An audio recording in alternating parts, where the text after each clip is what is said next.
জীবিত মাকে যদি আমি একটু সেবা না করি, আমার পিতাকে যদি আমি একটু শ্রদ্ধা না করি, তাহলে আমি ভগবানকে সেবা যত্ন করবো কি করে? ভগবান কোথায় পাবো?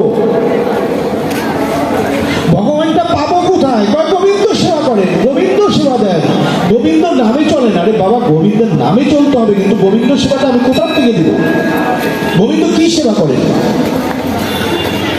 গোবিন্দর সেবার বস্তুটা কি?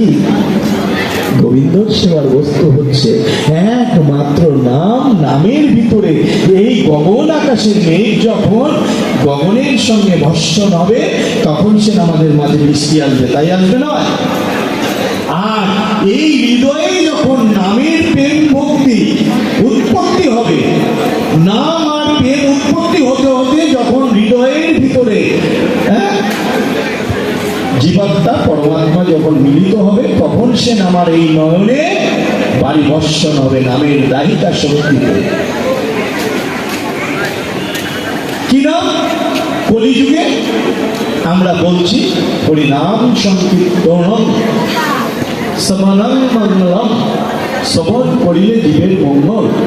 এটাই ডক্টর মহানাম গৌতম ব্রহ্মচারী গৌতমের কথা, যে হরিনাম শ্রবণ করলে জীবের মঙ্গল। হ্যাঁ, হরি নামে নামে, হরি নামে নামে, হরি নামে পাষাণ শূলা হয়ে ভাসে, আবার হরি নামে ডোবে। তিনটা প্রশ্ন। হরি নামে নামে, কোন হরি নামে? হরি একটি হচ্ছে গোলকের হরি, গোলকের হরি ভুলোকে এলেন। ভুলোকে কে এলেন? ভুলোকে এলেন আমার গৌর হরি। নবদ্বীপে নদিয়াতে আমার গৌরের উদয় হলো রে, তাই হয়েছে না নবদ্বীপে? গোলকের হরি ভুলোকে এলেন নদিয়ার দ্বারে দ্বারে হরিনাম বিতরণের জন্য, হরিনাম ভিক্ষার জন্যে। কিন্তু আমরা কেউ হরিনাম গ্রহণ করিনি। একমাত্র হরিনাম গ্রহণ করেছিলেন শিবাস। শিবাস পণ্ডিত একমাত্র হরিনাম গ্রহণ করেছিলেন। আমার গৌর হরিকে দেখে যখন নবদ্বীপ ছেড়ে উনি পুরীধামের উদ্দেশ্যে রওনা করেছে, আমার গৌর হরিকে দেখে বলছে, গো তোমার বদন মলিন খালি এত শুকনো কেন? কি হয়েছে তোমার?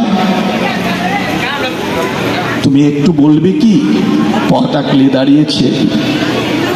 জানো শিবাস, আমাকে না কেউ একটি ভিক্ষা দেয়নি শিবাস। নদিয়ায় আমি থাকবো না গো, আমি নদিয়া ত্যাগ করে চলে যাব। শিবাস অঙ্গনে যখন আমার গৌর হরি 7 দিনের কথা থেকে যে আমি 7ম দিন তোমার এখানে থাকতে পারি, 7ম দিন না, তুমি 7ম যুগ ধরে তুমি আমার এখানে থাকো, তাতে আমার কিছু কৃপা ছাড়া, মঙ্গল ছাড়া অমঙ্গল হবে না গো। তাই শিবাস অঙ্গনে যখন আমার গৌর হরিকে আশ্রয় দিয়েছিলেন, নিত্য শিবাস অঙ্গনে হরি কথা কৃষ্ণ কথা আস্বাদন হতেন। তা হরি কথা কৃষ্ণ কথা যখন আস্বাদন হতেন, তখন শিবাসের সহধর্মিনী কি করতেন? উনি দরজার আবডালে বসে বসে উনি হরি কথা আস্বাদন করতেন, আর নয়ন বক্ষ অশ্রু বিসর্জনে ভেসে যেত, বলে কেন। শিবাস অঙ্গনে 1 দিন নয়, 2 দিন নয়, 7 দিন নয়, যখন মাস কেটে গেছে, একদিন হরিবাসরের নিশি প্রভাতে শিবাসের সন্তান, একটি মাত্র শিবাসের পুত্র মায়ের কোলে বসে হরিনাম ছোবন করছে। ছোবন করতে করতে যখন মায়ের কন্দনে পুত্রের বক্ষ ভিজে গেছে, তখন বলছে, মাগো তুমি এত কন্দন করছো কেন?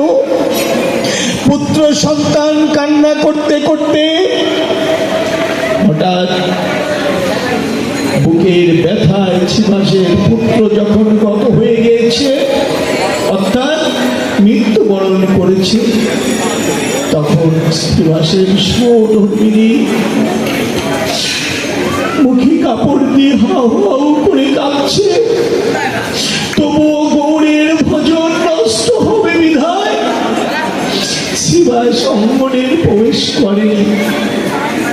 অর্থাৎ যেখানে ভজন আলোচনা হচ্ছে, উনি সেখানে গিয়ে ভজনে বিঘ্ন ঘটা